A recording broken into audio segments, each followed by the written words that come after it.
Faelayan naniriko manandalo nefa hatramin'izao aho mbola lavitranao ihany na ny foko izao aza mitempo anao lalandava lay masonao mijery ato an-tsaiko tsy horava fitiavako anao tsy ho fohy tsatakalo azomenao tsignao raha tsy janno mpandalo fitiavako anao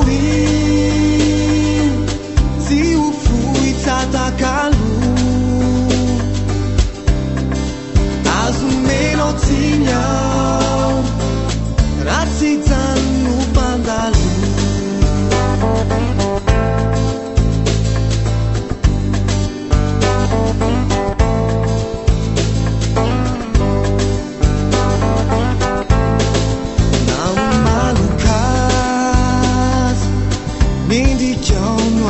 Zava